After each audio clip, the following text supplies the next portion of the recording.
Baraza Kuu la Waislamu Tanzania BAKWATA pamoja na taasisi zote za Kiislamu nchini zimetoa tamko la pamoja kutokana na vurugu zilizotokea wakati wa zoezi la uchaguzi la Oktoba 29 ambazo zimesababisha vifo vya baadhi ya watu, wengine kujeruhiwa, pamoja na uharibifu wa mali za umma pamoja na mali za watu binafsi. Hamisi Suleiman anaripoti zaidi. Siku zote tumekuwa mstari wa mbele katika kusimamia na kuhimiza amani katika nchi yetu, hata pale ambapo kufanya hivyo kunapokuwa kuna tulazimu kukubali maumivu makubwa, lakini tulikuwa tayari kufanya hivyo. Akisoma tamko hilo kwa niaba ya Mufti wa Tanzania, mjumbe wa Baraza la Ulama ambaye pia ni imamu mkuu wa msikiti wa Maamur, Sheikh Isa Othman Isa, amesema wametafakari na kufuatilia kwa kina yaliyojiri, ambapo awali makundi hayo ya viongozi wa dini yalitahadharisha. Sisi kwa umoja wetu tunalaani vitendo hivi vya kihalifu ambavyo udhibiti wake umepelekea vifo vya watu wasio na hatia.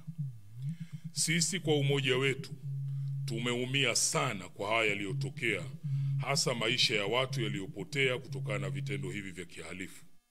Kwani mafundisho yetu yanasema maisha ya mtu mmoja kupotea ni sawa na kupotea maisha ya watu wote. Qur'ani, Surat Al-Maida, aya ya 32.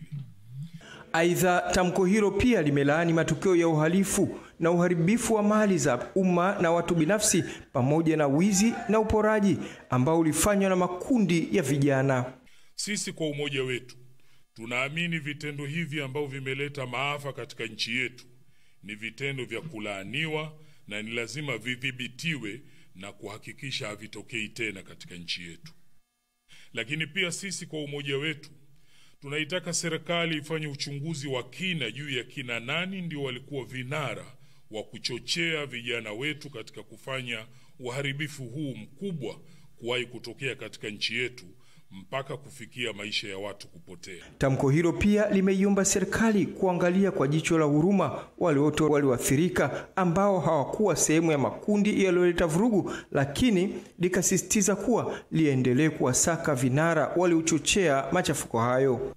Tunaiomba serikali kuwaangalia wale wote ambao kwa namna moja ama nyingine wamekumbwa na maafa haya na wala hawakuhusika kwa namna yoyote ile, kuangalia kwa jicho la huruma pamoja na kuwafariji.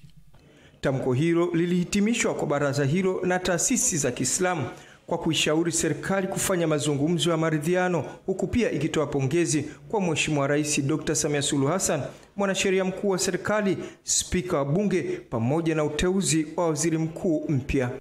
Tunatoa pongezi kwa Rais wa Jamhuri ya Muungano wa Tanzania, makamu wa rais, lakini pongezi pia kwa mwanasheria mkuu wa serikali, pongezi kwa spika, pongezi kwa waziri mkuu, wabunge na madiwani wote ambao hawa watatutumikia katika kipindi cha miaka 5. Tunawapongeza, tunawaombea kheri, Mwenyezi Mungu awajalie, awazidishie. Hamisi Suleiman, Channel 10, Dar es Salaam. Na mtazamaji, tungali tukisafiri na wewe katika maeneo mbalimbali tukiangazia matukio mbalimbali, na kwa taarifa hiyo ya Hamis inatupatia fursa sasa ya kuvuka mipaka ya nchi huko nako tukaangalia japo kwa uchache, na tukianzia kule nchini Marekani